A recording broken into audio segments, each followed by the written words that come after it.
काफ़ी दिनों के बाद आ रही है, but I worked upon this, so I was busy somewhere, इसलिए बीच में नहीं आ पाई थी, बट लेट्स कंटिन्यू। तो हमने इंडियन इकोनॉमी की मेजरली सभी चैप्टर्स को कवर किया है। Now these are the first 3 chapters of Indian economy. I am starting with the first one. ये इंडियन इकोनॉमी की फर्स्ट यूनिट है बेटा, जिसको हम 3 पार्ट्स में क्लासिफाई करते हैं। फर्स्ट इज अप टू 1947, जिसको मैं फेज 1 कहूँगा। फिर 1947 से लेके 1991 के रिफॉर्म्स तक, जिसे हम सेकंड फेज बोलते हैं, प्लानिंग पीरियड। और फिर 1991 के बाद जो एलपीजी रिफॉर्म्स आए, जिसको हम थर्ड फेज बोलते हैं। In this video I am taking up only first phase, ठीक है। अब इसके अंदर बेटा 12 मार्क की पूरी यूनिट आती है, मतलब तीनों चैप्टर्स मिलाकर 12 मार्क्स के आते हैं। So there is no specific weightage for each chapter, इसलिए आपको तीनों ही स्ट्रांगली प्रिपेयर करने हैं। But this chapter forms basis for next 2 chapters, इसलिए इसको करना बहुत जरूरी है। तो हम इसको करते कैसे स्टार्ट है, तो मैं आपको पहले इसमें बेसिक बताऊंगा कि ब्रिटिश पीरियड में के स्टार्ट होने से पहले इंडियन इकोनॉमी में क्या था, और उसके बाद उन्होंने हमारी इकोनॉमी को कैसे ट्रांसफॉर्म किया, क्या क्या इश्यूज क्रिएट किए, जिसकी वजह से जिस दिन इंडिपेंडेंस मिली उस दिन हमारे सभी सेक्टर्स में, एग्रीकल्चर में, इंडस्ट्री में, फॉरेन ट्रेड में, इंफ्रास्ट्रक्चर में एंड वेरियस अदर सेक्टर्स, उनकी क्या कंडीशन थी, उनकी क्या सिचुएशन थी, ये हमारे ये चैप्टर कवर करते हैं। तो पहले टॉपिक से स्टार्ट करते हैं। It is pre British period, कि इंडिया में जब ब्रिटिशर्स आए उससे पहले क्या था। तो ये भी कंपेयर करने के लिए जरूरी है, ताकि आप ये चेक कर सको हमारे पास क्या था, उनके आने के बाद हमारे पास क्या रहेगा। इसलिए पहला टॉपिक कहते हैं pre British period. Indian economy के 3 ही फीचर्स थे सबसे इंपॉर्टेंट। पहला प्रॉस्पेरस। प्रॉस्पेरस का हिंदी मतलब होता है ऐश्वर्य, मतलब हमारे पास धन धान्य की किसी भी चीज की कमी नहीं थी, हम सेल्फ रिलायंट थे, अपनी जरूरतों के हिसाब से हमारी कंट्री में प्रोडक्शन पूरी थी। देन अब इस टाइम पे कोई मैन्युफैक्चरिंग नहीं होती थी। इस टाइम पे क्या होता था, प्राइमरी बेसिकली एग्रीकल्चर होता था, बट उसमें जितनी फूड ग्रेन की प्रोडक्शन हुई या जितनी भी हमारे डेयरी प्रोडक्ट्स बनते हैं, कुछ भी होता था, उससे हम अपनी जरूरतों को पूरा कर सकते थे, हमें किसी और पे डिपेंडेंट रहने की जरूरत नहीं थी। So this is first part, prosperous economy. Second आता है agrarian economy. Agrarian word is derived from agriculture. तो हमारी कंट्री का 2/3 पॉपुलेशन किस पे डिपेंडेंट था, एग्रीकल्चर पे, इसलिए हमारी इकोनॉमी को एग्रेरियन इकोनॉमी कहा जाता है। थर्ड आता है हैंडीक्राफ्ट इंडस्ट्री। हमारे पास मैन्युफैक्चरिंग सेक्टर के नाम पर केवल एक इंडस्ट्री थी, विच वाज हैंडीक्राफ्ट। हैंडीक्राफ्ट का एग्जैक्ट हिंदी मीनिंग देखने जाओगे तो कारीगरी का काम होता है। वो कारीगरी किसी भी चीज में हो सकती है।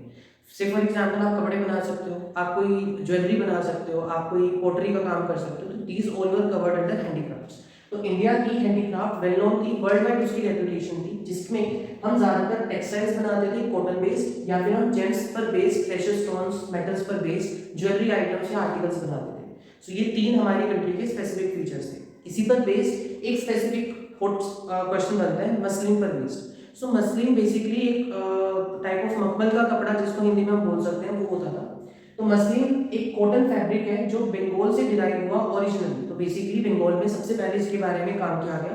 तो बंगाल से डिराइव हुआ, बंगाल का कुछ हिस्सा बांग्लादेश में चला गया, जिसको हम ईस्ट पाकिस्तान बोलते हैं, और कुछ हिस्सा वेस्ट साइड पे इंडिया में रह गया, जिसे हम अपना वेस्ट बंगाल बोलते हैं। तो बंगाल का जो हिस्सा बांग्लादेश में जाता है, उसकी कैपिटल सिटी क्या है, ढाका। तो based on that we know that Dhaka was one of the like prominent cities for Bangladesh और बंगाल एट दैट टाइम।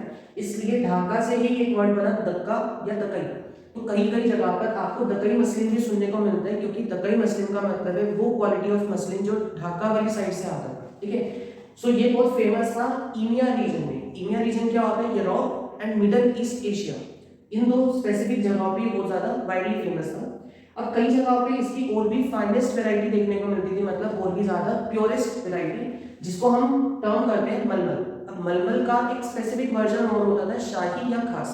तो मलमल शाही, मलमल खास, तो यहीं से वर्ड एक बनता है शाही। शाही का मतलब थोड़ा रॉयल्टी से रिलेटेड होता है, राजा महाराजा से रिलेटेड। तो सेम चीज उसने कहा, मलमल शाही, मलमल खास, दोनों रॉयल्टी में डील करते थे, ठीक है। सो ये था हमारा प्री ब्रिटिश पीरियड की, जब ब्रिटिशर्स इंडिया में आए थे उससे पहले हमारे पास ये चीजें थी। अब ब्रिटिशर्स कब आए, तो ऑफिशियली तो 1700s की स्टार्टिंग में आ चुके थे, ईस्ट इंडिया ट्रेडिंग कंपनी के नाम पे, बट उनका एम्पायर इंडिया में स्टार्ट कब से हुआ, तो इट स्टार्टेड फ्रॉम 1757, जब उन्होंने बैटल ऑफ प्लासे जीत लिया।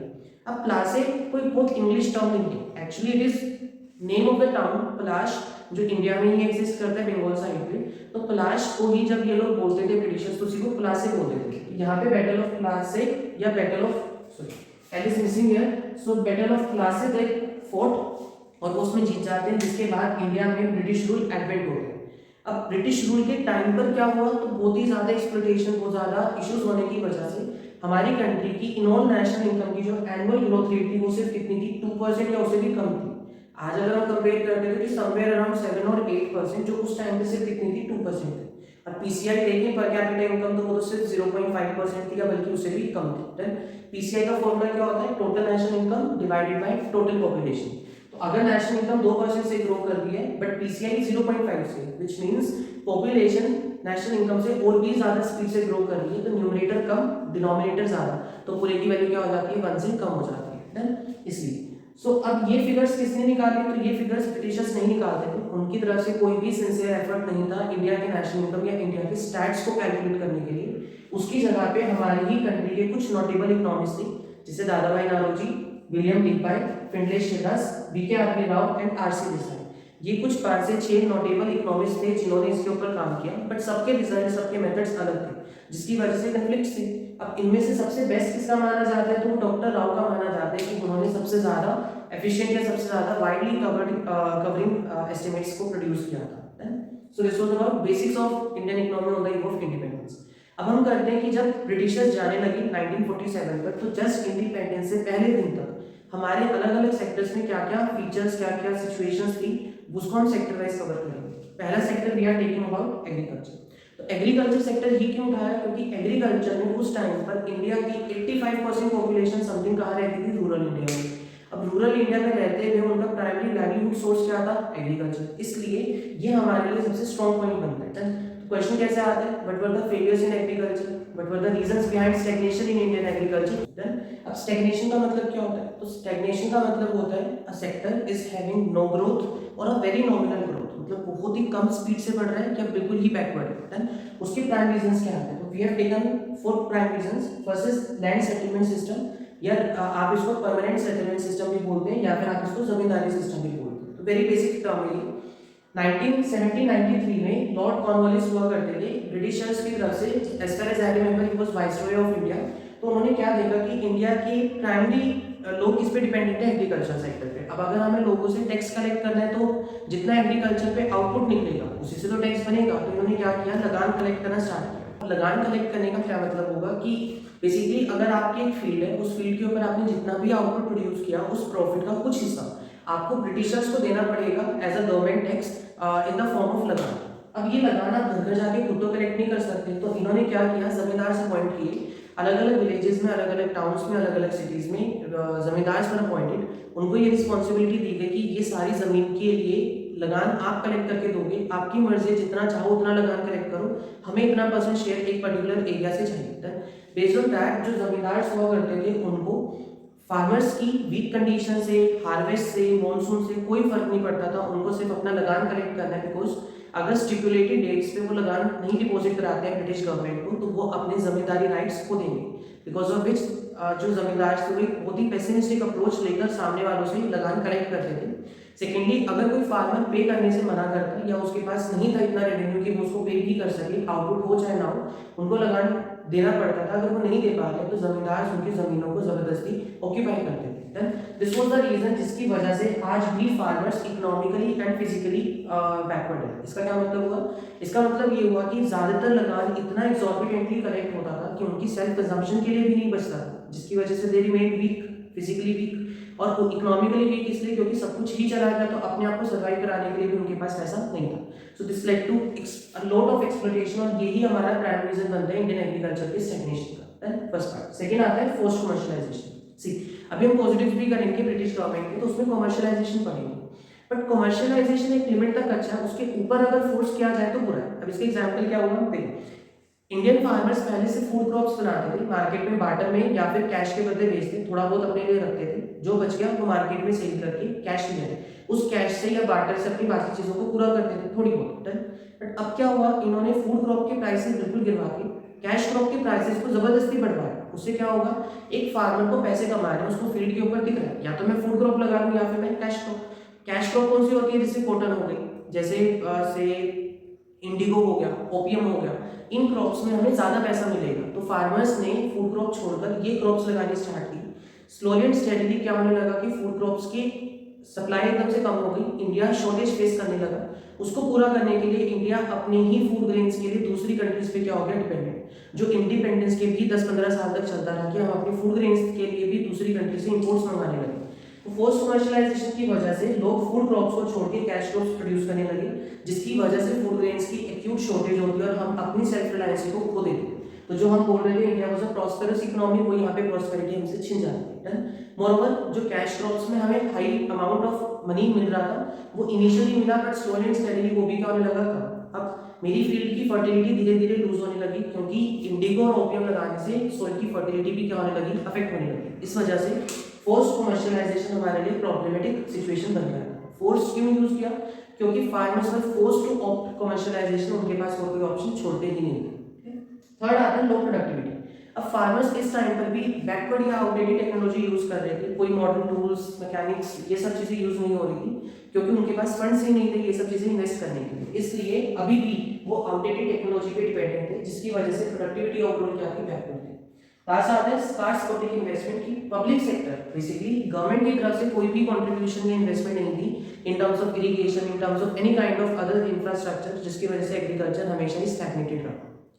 So these are the prime four factors। इसके अलावा आप और भी लिख सकते हो, डिसगाइज्ड अनएम्प्लॉयमेंट है, scattered and fragmented land holdings है, पुअर बार्गेनिंग सिस्टम लिख सकते हो, लैक ऑफ कोऑपरेटिव फार्मिंग लिख सकते हो।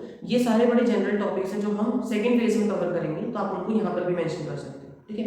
तो ये आपके रीजंस आते हैं। Moving on to next part, this is very crucial कि जब इंडिया इंडिपेंडेंट हो रहा था उस टाइम पर इंडिया का पार्टीशन हुआ। पार्टीशन 3 हिस्सों में हुआ। इंडिया का कुछ हिस्सा जो वेस्ट साइड पर था वो पाकिस्तान में गया, जो ईस्ट साइड पे था वो ईस्ट पाकिस्तान में गया। दोनों ईस्ट और वेस्ट पाकिस्तान मिलाकर पाकिस्तान कहलाते थे उस टाइम पे 47 में। बट इंटरनल स्ट्राइक होने की वजह से ईस्ट पाकिस्तान पाकिस्तान से अलग हो जाता है और क्या बन जाता है, बांग्लादेश। ये तो था पार्टीशन। तो अब इससे एग्रीकल्चर पे क्या फर्क है, तो देखो ये हमें पता है इंडिया का सबसे फर्टाइल सॉइल कौन सी बनती है, एलुवियल सॉइल। अब एलुवियल सॉइल प्राइमरीली कहाँ मिलती है, नॉर्दर्न प्लेन्स में मिलती है, in the belts of Himalayas and Shivalik range. तो ये सारी बेल्ट हाईली फर्टाइल थी, जिसमें से सबसे फर्टाइल फूड ग्रेन के लिए कौन सी बेल्ट आती है, ये वाला पोर्शन आता है, पंजाब का, सिंध का और पाकिस्तान का। तो जब इंडिया बाइफरकेट होता है या डिवाइड होता है, पार्टीशन होता है, तो उस टाइम पे हमारा एक सबसे fertile food grain producing area कहाँ चला जाता है, पाकिस्तान में, by the name of Sindh और पंजाब। तो कुछ हिस्सा हमारा उधर चला जाता है, जिसकी वजह से इंडिया को 82% पॉपुलेशन मिली, बट उनका पेट भरने के लिए सिर्फ कितना परसेंट लैंड मिला, 65% लैंड, कल्टीवेबल लैंड। तो बेसिकली हमारा फूड ग्रेन प्रोड्यूसिंग एरिया कहाँ चला गया, पाकिस्तान में मेजरली। एंड सेकंड, ये वाली साइड पे अगर हम देखें तो बंगाल, वेस्ट बंगाल और बांग्लादेश, इस एरिया में सबसे ज्यादा फर्टाइल सॉइल थी जूट प्रोडक्शन के लिए, जो कहाँ चली जाती है, बांग्लादेश में, जिसके कारण हमारी जूट मिल्स को भी क्या मिलता है, सेटबैक मिलता है, leading to two drastic effects of partition on agriculture, one food grain, second one is jute producing areas। then ये याद रखना important है, ठीक है। so I hope this side is clear। even if आपको लगता है कि मैंने कोई पॉइंट स्किप किया है या किसी में आपको डाउट है, you may mention it in the comment box। I'll try my best कि मैं उसके लिए नेक्स्ट वीडियो सेग्रीगेट बना दूं। अब आते हैं थर्ड सेकंड सेक्टर पे, दिस इज इंडस्ट्रियल सेक्टर।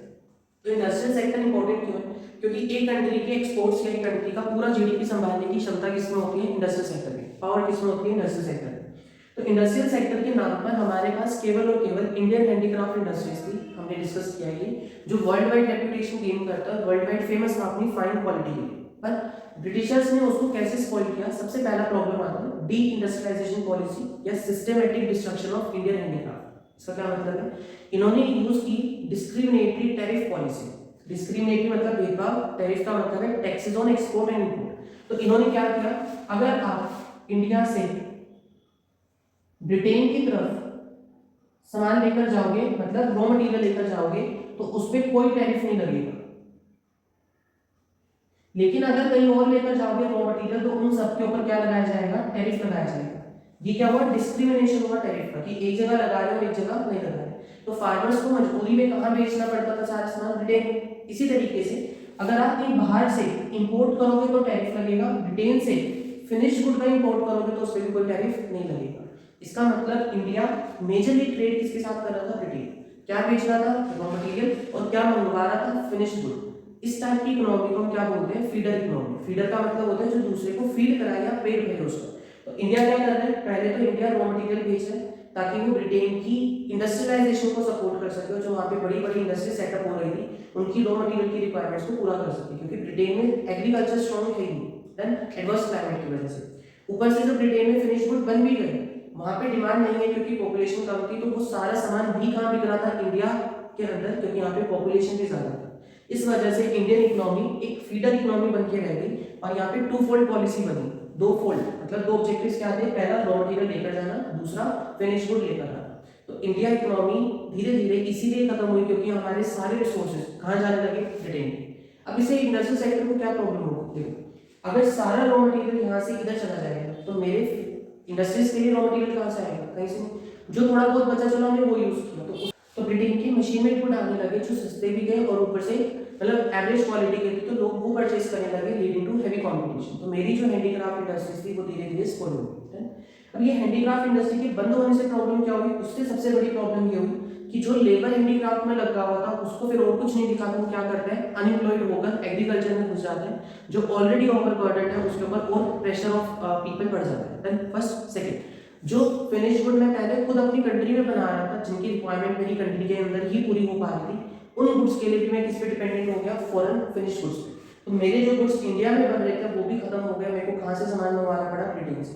तो हम धीरे धीरे अपनी सेल्फ सफिशिएंसी प्योरली खत्म करते जा रहे थे। सेकंड, थर्ड आता है lack of capital good industry. India के अंदर वो बड़ी इंडस्ट्रीज थी ही नहीं जो दूसरी इंडस्ट्रीज को सपोर्ट कर सके या दूसरी इंडस्ट्रीज को मशीन दे सके जो आगे और प्रोडक्शन में मदद कर सके। तो कैपिटल गुड इंडस्ट्रीज नहीं थी। I am repeating, capital goods का मतलब वो गुड्स होते हैं जो आगे और गुड्स बनाने में मदद करें। एग्जाम्पल स्टील हो सकता है या फिर से मशीनरी बनाने वाली इंडस्ट्रीज हो सकती हैं जो आगे और गुड्स बनाने में हेल्प करते हैं। थर्ड आता है lack of public sector investment. देखो आज अगर हम अपने मैन्युफैक्चरिंग सेक्टर को देखते हैं तो बिना ओएनजीसी के, बिना एचपीसीएल के, बिना सेल पहल इनके इमेजिन नहीं कर सकते, क्योंकि पीएसयू एक बहुत बड़ा शेयर कंट्रीब्यूट करते हैं in terms of GDP as well as manufacturing sector. उस टाइम पे मैन्युफैक्चरिंग सेक्टर के अंदर या इंडस्ट्रियल सेक्टर के अंदर पब्लिक सेक्टर के नाम की कोई कंपनी नहीं थी, या थी तो बहुत ही लिमिटेड थी, जो स्पेसिफिकली कम्युनिकेशन, ट्रांसपोर्टेशन इन सब में इन्वॉल्व थी। इससे ज्यादा प्रोडक्शन में कोई भी पब्लिक सेक्टर की तरफ से इन्वेस्टमेंट्स नहीं थी, जिसकी वजह से इंडस्ट्रियल सेक्टर में एक सेटबैक रहा हमेशा। इसको छोड़ते हैं अभी के लिए। ये वाला क्लोजर ऑफ प्रिंसली कोर्ट्स। देखो राज दरबार को प्रिंसली कोर्ट कहते हैं। तो पहले क्या होता था, एक बड़ा सा राजमहल है, राज दरबार है, बाहर से कोई गेस्ट आएगा राजा से मिलने के लिए, तो राजा उसको उपहार के रूप में कुछ गिफ्ट्स, कुछ सोवेनियर्स, कुछ आर्टिफैक्ट्स देंगे, हैंडीक्राफ्ट्स देंगे, हैंडलूम्स, कर्टेन्स, कुछ पॉटरी, ज्वेलरी, कपड़े, ये सब देंगे, है ना। जब वो गेस्ट अपने साथ वो सब सामान लेके फौरन जाएगा अपनी कंट्री में वापस, तो वहाँ पे लोग देखेंगे कि ये सामान लेकर आया, उन्हें पसंद आएगा तो वो इंडिया से और भी सामान मंगवाएंगे, तो इससे हमारी एडवर्टीजमेंट हो रही है, तो हमारी कंट्री के एक्सपोर्ट्स बढ़ रहे थे for that particular princely courts. अब क्या हुआ, इन्होंने प्रिंसली कोर्ट्स ही बंद कर दिया, इन्होंने अपने ऑफिस सेटअप कर दिए कि जिसको भी मिलना है, जिसको भी स्टेट विजिट पे आना है वो उस ऑफिस में आएगा, ना कि किसी राजमहल में जाए। बिकॉज ऑफ विच उस टाइप के गिफ्ट्स भी जाने बंद हुए, तो एक्सपोर्ट्स के लिए डिमांड भी आनी क्या होगी, बंद होगी। This was closure of princely courts. अब आता है बहुत important, spread of railways. See इसका एक डायरेक्ट क्वेश्चन बनता है कि railways initially help people but later created troubles. True, agreed. Infrastructure के नाम पे रेलवेज ही था जो हमारे लिए सबसे बड़ा पॉजिटिव पॉइंट बनता है, जो initially first, second, third year में तो बहुत फायदेमंद रहा, बट लेटर ऑन ही हमारे लिए क्या बनता गया, नुकसानदायक। एक तरीके से नाक में दम बन गया। क्यों बना, देखो पहले जितना भी सामान जाता था वो ज्यादातर सी पोर्ट से जाता था, क्योंकि एयरवेज या लैंड रूट्स नहीं थे ब्रिटेन तक के। तो हम क्या करते थे, सारा सामान मुंबई, कांडला, कोचिन इस टाइप के सी पोर्ट से एक्सपोर्ट करते थे ब्रिटेन की तरफ। तो इसका मतलब क्या हुआ, अगर कोई भी रॉ मटेरियल जा रहा है तो वो किस एरिया के आसपास से जाएगा, किस एरिया के, या इस एरिया के, या फिर इस एरिया के, क्योंकि बाहर से मतलब पूरी कंट्री से सामान यहाँ तक लाना बड़ा मुश्किल था, है ना। तो ये क्या करते थे, पहले जो एक्सपोर्ट हो रहा था वो इन्हीं एरियाज के आसपास के मार्केट से रॉ मटेरियल उठाया और बेच दिया, ये चलता था। ऐसे ही फिनिश गुड में जो बाहर से सामान आया वो यहाँ पे उतारा जाएगा, यहाँ उतार के इन्हीं आसपास के मार्केट्स में सेल ऑफ कर दिया जाएगा। This used to happen. But railways के आने के बाद क्या हुआ, अब पूरे इंडिया से सामान इन पोर्ट्स पे लाया जाता, जिसके बाद यहाँ से वो सारा रॉ मटेरियल क्या होता है, एक्सपोर्ट होता है। सेम रिवर्स डायरेक्शन में कि जो भी फिनिश गुड आएगा वो यहाँ पे उतारेंगे, रेलवेज की मदद से पूरे इंडिया में उसको फैला देंगे। इससे नुकसान क्या हुआ, इससे नुकसान ये हुआ जो एक्सप्लॉइटेशन पहले सिर्फ सी पोर्ट्स के आसपास हो रही थी, अब वो पूरे इंडिया में होने लगी, जिसकी वजह से एक तरीके से रेलवेज ने उसको क्या दे दिया, बढ़ावा दे दिया। इसकी वजह से मेरा पूरा का पूरा मैन्युफैक्चरिंग सेक्टर जो सिर्फ इन एरियाज के आसपास खराब था पूरी कंट्री में स्प्रेड होता चला। ये क्लियर है। अब चलते हैं next part, this is modern industries.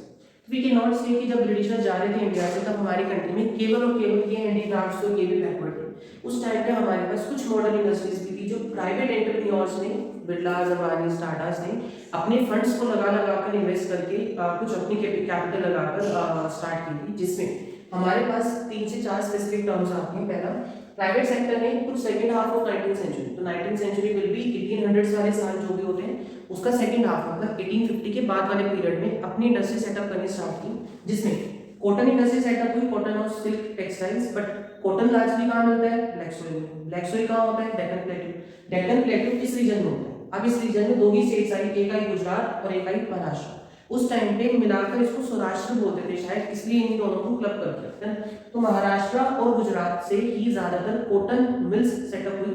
Second, silk textiles बनते थे इंडिया के अंदर इस पीरियड में स्टार्ट हो गए थे। And jute mills, jute mills कहाँ मिलेंगी? ऑब्वियसली बात है जहाँ जूट मिलेगा रॉ मटेरियल के पास, वो कहाँ था? बंगाल की साइड पे। तो इसलिए jute mills west east side पे और cotton in Maharashtra, cotton and silk on west side. ठीक है, तो ये चीजें कंट्री में मॉडर्न इंडस्ट्री के नाम पे प्रोड्यूस हो रही है।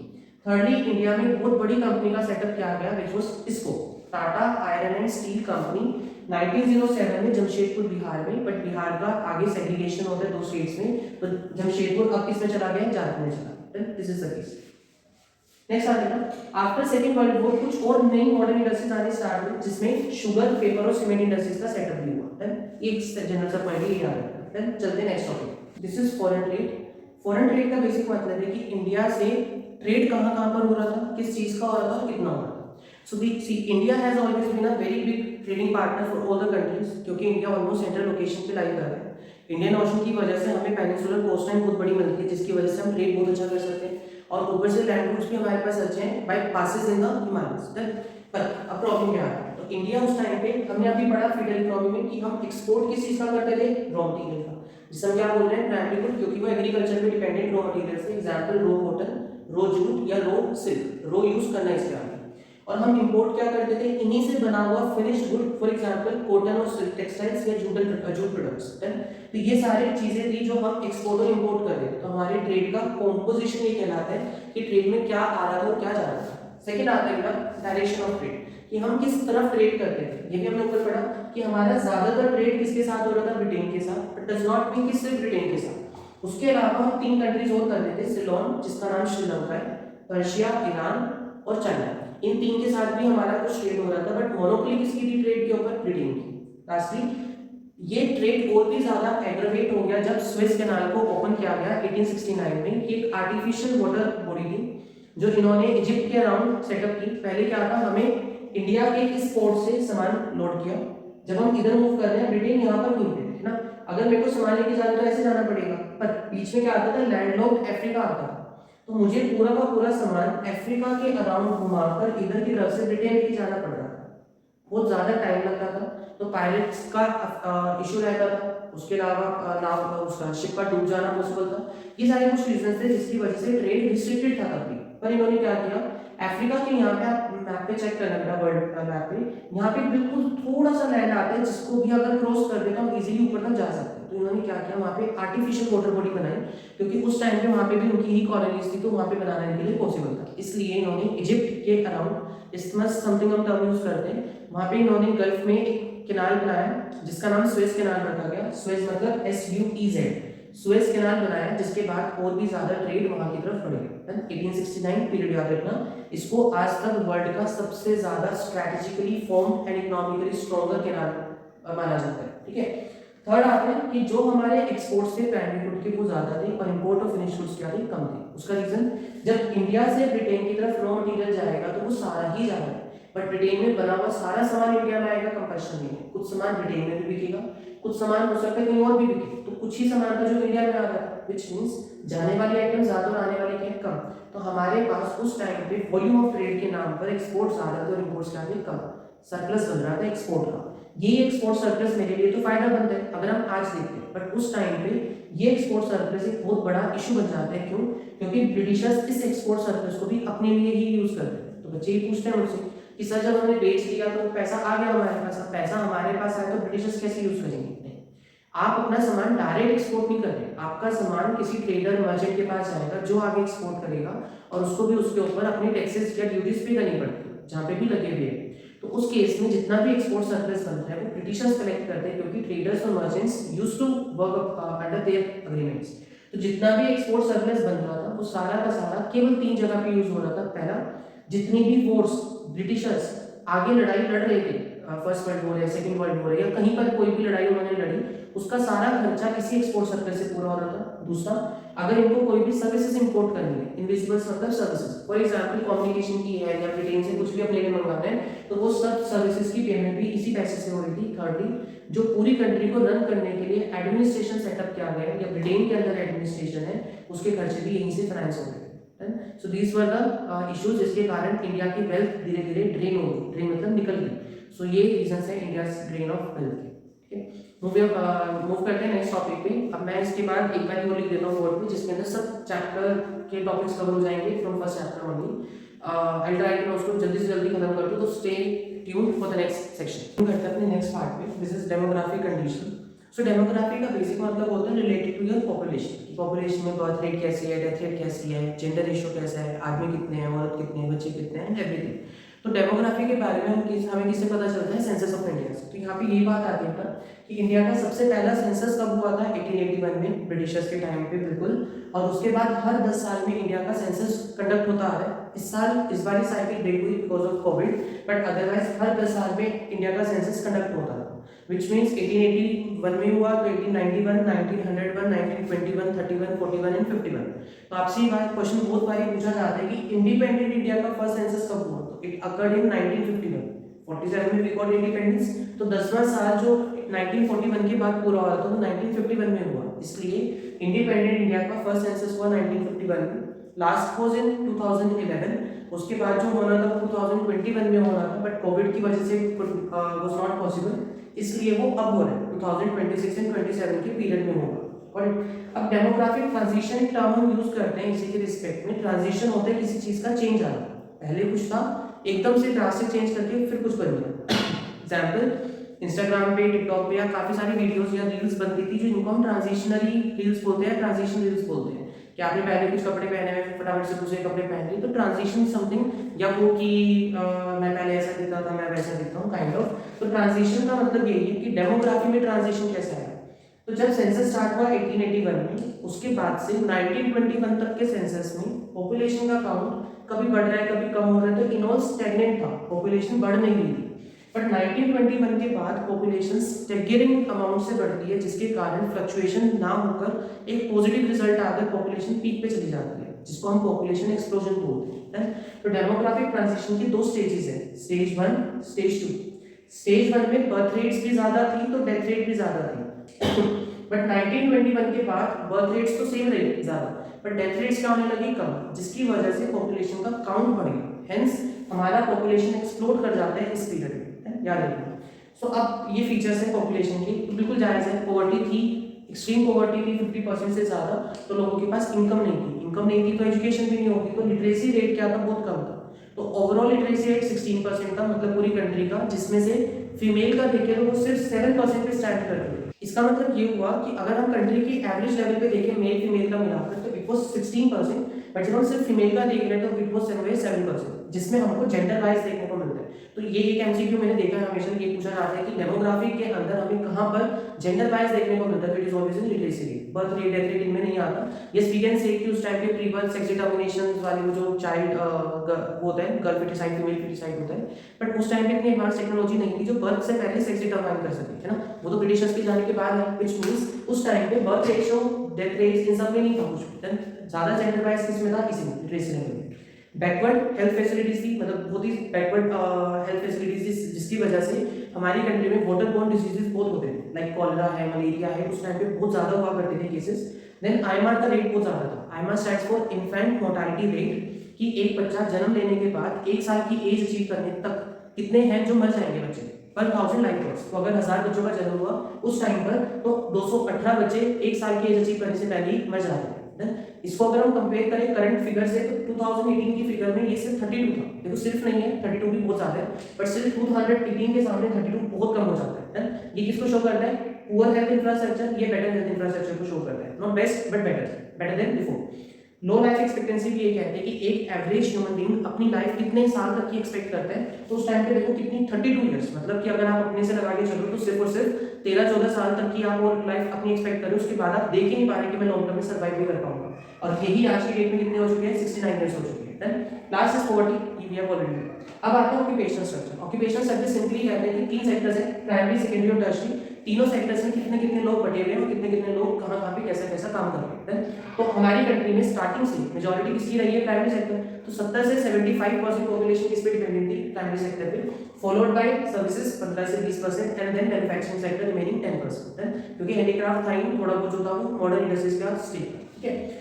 अब ये हम सोच सकते हैं कि सर्विसेज सेक्टर तो क्या होगा उस टाइम पे, ना इंश्योरेंस था ना बैंकिंग था ऑब्वियसली, बट उस टाइम पे अकाउंटिंग सर्विसेज है, बुक कीपिंग है और various other services were there, like transportation है और ये सारी सर्विसेज थी। तो यस 15 से 20% एग्जिस्ट करते हैं। तो सिर्फ ऐसा नहीं था कि प्राइमरी सेक्टर की ही डोमिनेंस है, बल्कि ऐसा भी था कि कुछ स्टेट्स में प्राइमरी सेक्टर बहुत ज्यादा बढ़ रहा था, कुछ स्टेट्स में उसका स्टेक धीरे धीरे कम हो रहा था। एग्जाम्पल उड़ीसा, राजस्थान, पंजाब में एग्रीकल्चर का स्टेक बढ़ता जा रहा था, वर्कफोर्स और भी डिपेंडेंट होती जा रही थी, जबकि इन स्टेट्स में वर्कफोर्स क्या होती जा रही थी। नेक्स्ट सेक्टर आता है, दिस इज इंफ्रास्ट्रक्चर। अब इंफ्रास्ट्रक्चर को हम दो पार्ट्स में बांटते हैं। One is your economic infrastructure, जिसमें कम्युनिकेशन, एनर्जी, ट्रांसपोर्टेशन, पावर और ये सब चीजें आती हैं जो इकोनॉमिकली कंट्री को अफेक्ट करती हैं। और सेकंड आता है social infrastructure, for example housing, education और हेल्थ। प्राइमरी ये होते हैं, इसके अलावा और भी हो सकते हैं। तो इंफ्रास्ट्रक्चर के नाम पे हमारे पास केवल 4 पॉइंट्स ऑफ डिस्कशन है। फर्स्ट इज रोड्स, कि हमारे पास ऐसे ऑल सीजन रोड्स नहीं थे, बारिश आई और रोड गया। कहने का मतलब कि अगर बारिश हो रही है तो वो मडी रोड था, जिसकी वजह से वो बिल्कुल ही यूज के लायक नहीं बचता था। रूरल इंडिया को बिल्कुल ही खत्म कर देते थे उस टाइम पर, क्योंकि आप कनेक्ट नहीं कर सकते थे। देन उसके अलावा थोड़े बहुत जो रोड्स हुआ भी करते थे वो इसलिए होते थे, या तो आप आर्मी को मोबिलाइज करो, एक जगह से दूसरी जगह ले जाओ, या फिर आप रॉ मटेरियल्स को एक जगह से दूसरी जगह क्या कर सको, ट्रांसपोर्ट कर सको। देन सेकंड आता है रेलवे, वेरी क्रूशियल। 1850s में कहीं स्टार्ट हुई, idea was conceived in 1850। First railway 1853 में आई थी शायद, और 1851 में उसका पहला ब्रिज बना, बॉम्बे टू थाने समथिंग। इस टाइप के 3 से 4 फैक्चुअल क्वेश्चंस हैं, प्लीज एक बार इनकी रीडिंग ले लेना, बिकॉज़ दिस इज रिवीजन, तो मैं इतनी डिटेल में नहीं ले रहा उसको। देन आता है रेलवेज ने हमें दो जगह हेल्प किया। पहला, एक तो ट्रांसपोर्टेशन फॉर पीपल, ट्रैवल के लिए ज्योग्राफिकल बाउंड्रीज और कल्चरल बैरियर्स को तोड़कर हमें पैन इंडिया ट्रैवल करने में हेल्प करता है। सेकंड, नुकसान, एग्रीकल्चर को कमर्शियलाइज करते हैं, कि हमने ऑलरेडी डिस्कस किया कि सी पोर्ट्स की जगह पूरे इंडिया से सामान पोर्ट्स पे लाया जाएगा, फिर यहाँ से पैन इंडिया बाहर भेज दिया जाएगा, and reverse for finish goods. And lastly effective control, कि अब ब्रिटिशर्स को पूरे इंडिया पे कंट्रोल रखना आसान था, क्योंकि ट्रैवल टाइम ऑलमोस्ट कम हो गया था, ठीक है, आधे से भी कम। तो this was railways. Then third आता था air and water transport. Largely क्या था, देखो एयर एंड वाटर ट्रांसपोर्ट में एयर ट्रांसपोर्ट एक्सपेंसिव था, प्लस वो आउटबाउंड रीजन्स के लिए यूज होता था, इनबाउंड के लिए नहीं होता था, मतलब कंट्री के अंदर यूज नहीं था, कंट्री से दूर कंट्री में जाने के लिए यूज था। देन बट वो भी बहुत एक्सपेंसिव होने की वजह से वाइडली यूज नहीं होता है। Same is with water transport. Water transport जो इनलैंड थे, मतलब एक स्टेट से दूसरी स्टेट में, एक सिटी से दूसरी स्टेट में, वो ना बड़े एक्सपेंसिव होते जा रहे थे, और उड़ीसा कोस्ट किनारे पे इन्होंने बहुत खर्च किया, बट उसके बाद में वो फेल कर जाते हैं। इसलिए इसका हाई कंपटीशन किसके साथ था, रेलवेज। रेलवेज तो चीप मतलब सस्ती, और उसके अलावा कम से कम टाइम में आपको एक जगह से दूसरी जगह पहुंचा सकती है, प्लस सामान ले जा सकती है। वाटर ट्रांसपोर्ट एक्सपेंसिव भी है, प्लस टाइम कंज्यूमिंग भी है, प्लस सेफ्टी के इश्यूज भी है, जिसकी वजह से ये सर्वाइव ही नहीं कर पाए और इनके ऊपर ज्यादा सेटिस्फैक्टरी परफॉर्मेंस भी नहीं थी। Last is communication, this is important. Communication के नाम पे मतलब खत भिजवाने हैं, कोई इन्फॉर्मेशन भिजवानी है, तो 2 चीजें यूज होती थी। वन वाज पोस्ट, मतलब जो हम अपने खत भेजते हैं, एंड टेलीग्राफ। टेलीग्राफ मतलब तार आया है, टेलीग्राम आया है, ये चीजें। तो उस टाइम पे यही दोनों सबसे ज्यादा यूज होते थे, जनरल पब्लिक भी यूज कर सकती थी। बट एक इलेक्ट्रिक टेलीग्राफ आया जो बहुत स्पीडली आपकी इन्फॉर्मेशन को एक जगह से दूसरी जगह पहुंचा सकता था, पर वो क्या था, एक्सपेंसिव। सो ये सिर्फ उनके थ्रू यूज हो रहा था जिनको कंट्री में लॉ एंड ऑर्डर मेंटेन करना है, व्हिच इज ब्रिटिशर्स। तो इंडियन इकोनॉमी के लिए ये वाला ऑप्शन अच्छा था, बट एक्सपेंसिव होने की वजह से वाइडली यूज नहीं हो पाया। दिस वाज इंफ्रास्ट्रक्चर जो बैकवर्ड था, और थोड़ा बहुत था भी तो वो सिर्फ और सिर्फ ब्रिटिशर्स के बेनिफिट के लिए था, इंडियन इकोनॉमी के बेनिफिट के लिए नहीं था एट ऑल, ठीक है। नेक्स्ट आते हैं कि ब्रिटिशर्स की हमने इतनी खुंदस करी, इतना नेगेटिव बोला, कुछ पॉजिटिव भी तो करके गए हैं कंट्री में, वो क्या है। तो ये क्वेश्चन बहुत ही रेयर आते हैं, बट स्टिल है, तो we can do. First is better means of transportation, obviously railways, कि आप एक जगह से दूसरी जगह इजीली ट्रांसपोर्ट कर सकते हो सामान को भी और अपना भी। सेकंड आता है चेक ऑन फेमाइंस, ये बहुत इंपॉर्टेंट है। जब भी आप रेलवेज के बारे में लिखते हो उसमें हमेशा ही मेंशन क्या करो कि मैं अब क्या कर रहा था कि जो फूड शॉर्टेज एरियाज थे, फूड सरप्लस एरियाज थे, जहाँ पे अनाज की प्रोडक्शन पूरी है और यहाँ पे अनाज की खपत है, लेकिन यहाँ पे अनाज की प्रोडक्शन नहीं है, तो इस एरिया से इस एरिया तक फूड रेन को स्पीडली पहुंचाने का काम किसका था, रेलवेज का। तो यहाँ पे फेमाइन आने से पहले ही यहाँ पे अनाज पहुंच जाता था, जिसके कारण फेमाइंस को कंट्रोल कर सकते थे। तो चेक ऑन फेमाइन का मतलब है फेमाइंस का कंट्रोल। थर्ड आता है हमारे पास shift to monetary system. It simply says कि हम पहले अपनी इकोनॉमी को प्योरली बार्टर पे चलाते। तो ब्रिटिशर्स के आने के बाद ही ये हुआ था कि हमने पेपर करेंसी नोट्स और थोड़े बहुत steel coins alloy coins use करने स्टार्ट किए। पहले मुद्रा होती थी, नो डाउट, कोड़ी फूटी कोड़ी और ये सब चीजें यूज होते थे, बट स्टिल वो बहुत ही लाइक डिस्पर्स्ड था, बेसिकली डाइवर्स सिचुएशंस में यूज होता था, कोई स्टैंडर्ड मीन्स नहीं था, ना ही उसको कंट्रोल करने का कोई तरीका था। इसलिए हमारा जो आज का मॉनेटरी सिस्टम है वो ब्रिटिशर्स की वजह से फुल्ली फंक्शन करता है, और आरबीआई एक्ट भी उसी पीरियड में पास हुआ 1934 में। इस वजह से हम कह सकते हैं कि कंट्री का पूरा मॉनेटरी स्ट्रक्चर किसने खड़ा किया था? ब्रिटिशर्स। ठीक है, same is with administrative sector. देखो ये हमें पता है वाइडली हमारी पूरी वर्ल्ड में दो ही तरीके के रूल्स चलते हैं, one is your presidential system, second one is your parliamentary system, है ना। इंडिया में क्या है? पार्लियामेंट सिस्टम है जो बिल्कुल रेप्लिका है ब्रिटेन का। तो दिस इज द केस। तो यहाँ पे सेम चीज आती है, हमारे कंट्री के MLA, MP, president, prime minister का जो ये स्ट्रक्चर है, ये स्ट्रक्चर भी हमें किसने दिया? ब्रिटिशर्स ने दिया, कि कंट्री का पूरा एडमिनिस्ट्रेशन कैसे होगा, this was done by Britishers. Then आता है commercialisation of agriculture, this we have done. Forced commercialisation है तो डिसएडवांटेज है, बट अगर खाली कमर्शियलाइजेशन है तो एडवांटेज है। पहले फार्मर्स प्योरली सब्सिस्टेंस फार्मिंग करते थे कि इतना बनाओ जितना अपनी खपत में कंज्यूम हो जाए, बात करें, है ना, जिसकी वजह से उनकी यूटिलिटी या प्रोडक्टिविटी पूरी नहीं हो पाती। तो ब्रिटिशर्स ने कमर्शियलाइजेशन इंट्रोड्यूस किया, तो जो फार्मर पहले 500 किलो बना रहा था जबकि उसकी कैपेसिटी 1500 किलो की थी और 1000 किलो वेस्ट जा रहा था उसका प्रोडक्शन यूनिट, उस केस में अब वो 1000 यूनिट और बनाने लगा और उसको मार्केट में कैश में बेचने लगा, जिसकी वजह से एग्रीकल्चर की productivity as compared to pre British period largely बढ़ गई। इसको हम क्या बोलते हैं? कमर्शियलाइजेशन ऑफ एग्रीकल्चर, है ना, कि फार्मर्स धीरे धीरे मार्केटेबल सरप्लस की तरफ बढ़ने लगे एज कंपेयर टू सिर्फ सेल्फ कंजम्पशन वाले। ठीक है, देन लास्ट आता है कंक्लूजन, वेरी बेसिक टॉपिक। अब आएगा तो 5 to 6 मार्क का आ सकता है कि पूरी इकोनॉमी का एक ओवरव्यू दे दो, तो सिंपल है। पहला पॉइंट स्टैग्नेंट है, कंट्री में ग्रोथ नहीं थी, 0.5% और 2% यूज करना। बैकवर्ड, एग्रीकल्चर सेक्टर बैकवर्ड है, इंडस्ट्रियल बैकवर्ड है, सारे सेक्टर्स बैकवर्ड है। एम्प्यूटेटेड का मतलब होता है चिंगारी लगा दी थी अलग अलग होने की। तो बेसिकली जब ब्रिटिशर्स गए यहाँ से तो उन्होंने हिंदू मुस्लिम डिवाइड हमें सिखाया, जिसकी वजह से आज तक भी हमारी कंट्री में डिसहार्मनी देखने को मिलती है। दिस इज द इशू जिसको हम एम्प्यूटेटेड इकोनॉमी बोलते हैं। ठीक है, डिप्लीटेड इकोनॉमी का मतलब ये है कि जब ब्रिटिशर्स इंडिया को छोड़कर जा रहे थे उस टाइम पे सेकेंड वर्ल्ड वॉर चल रही थी, ऑलमोस्ट खत्म हो गई। अब ब्रिटिशर्स सेकेंड वर्ल्ड वॉर में पार्टिसिपेट करते हैं, तो जितनी इंडियन इंडस्ट्रीज उस टाइम पे डेवलप थी वो सब industries day and night operate कर रही थी उस वॉर की रिक्वायरमेंट को पूरा करने के लिए। अब इतना एक्सेसिवली आपने काम कर लिया कि आपकी जितनी मशीनरी आप छोड़ के जा रहे हो वो हाईली डेप्रिशिएटेड है यूज की वजह से, जिसकी वजह से हम क्या कहते हैं? इकोनॉमी के सारे रिसोर्सेज डिप्लीट हो गया, खत्म हो गई, हेंस डिप्लीटेड इकोनॉमी। ठीक है, class is semi feudal economy. इसको मैं दो पार्ट्स में क्लासिफाई करता हूं, one is your feudal and second one is capitalist. कि ना हम प्योरली फ्यूडल रहे, ना हम प्योरली कैपिटलिस्ट बन पाए, ना ही हम सोशलिस्ट बन पाए, हम कहीं बीच में अटक के रह गए। इसका हम क्या बोलते हैं? Semi feudal. फ्यूडल क्या होता है? तो फ्यूडल का मतलब होता है लैंडलॉर्ड टेनेंट सिस्टम, कि मैं मकान मालिक हूँ, आप मेरे यहाँ पे किराए पर रहते हो, आप मुझे एक रेंट लगान दोगे और अपना जो भी आपको उस पर यूटिलाइजेशन करना है रिसोर्सेज की वो करना। इसे क्या बोलते हैं? Feudal system. कैपिटलिस्ट का मतलब होता है कि आप एग्रीकल्चर को छोड़ के एक कैपिटलिज्म की तरफ आगे, प्रोडक्शन या मैन्युफैक्चरिंग सेक्टर की, इंडस्ट्री मैंने सेटअप की, आप सब मेरे यहाँ पे लेबर की तरह काम कर रहे हो, तो आप एक लेबर और सेकंड क्लास जनरेट कर, इसे क्या बोलते हैं? कैपिटलिस्ट इकोनॉमी बोलते हैं। तो अब इंडियन इकोनॉमी में कैपिटलिज्म भी था और फ्यूडलिज्म भी था, हम दोनों के बीच में कहीं लाई कर रहे थे, hence it was semi feudal economy. So मेरी तरफ से चैप्टर यहाँ पे वाइंड अप होता है। अब मैं इसके बाद पहले एलपीजी कराऊंगा, because LPG is very scoring chapter and very important, और कम रिसोर्सेज में वो ज़्यादा इजीली हो जाएगा, जबकि सेकंड फेज जो है स्पेसिफिकली प्लानिंग पीरियड बहुत डाइवर्स है, बहुत बड़ा सेक्शन है, वो will take up in the third video. ठीक है, तो अब हम इसके बाद एलपीजी करते हैं। If you have not watched other videos for the Indian economy and macro economy, पहले जाकर वो भी देख लो, क्योंकि वो भी मैंने ट्राई किया कि मैं 30 से 40 मिनट्स के अंदर अंदर कवर करा दूँ। If you like the content, आपको कुछ भी समझ आया है, 10% भी मैं आपको हेल्प कर पाया हूँ, प्लीज लाइक द वीडियो। आपका जस्ट 1 सेकंड लगेगा लाइक करने में, but I get a lot of motivation to make up next videos. And please give a thumbs up.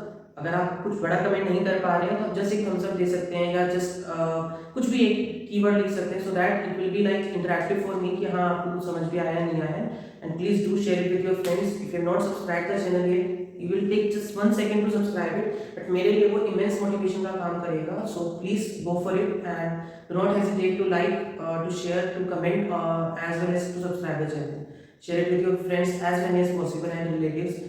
Put it on your YouTube story, WhatsApp stories or Instagram stories, wherever possible. Do spread the word and help me help those students who are most deserving and looking out for some valuable content. So looking forward to your positive replies. मिलते हैं next video के अंदर, will take up LPG in the next video. Bye.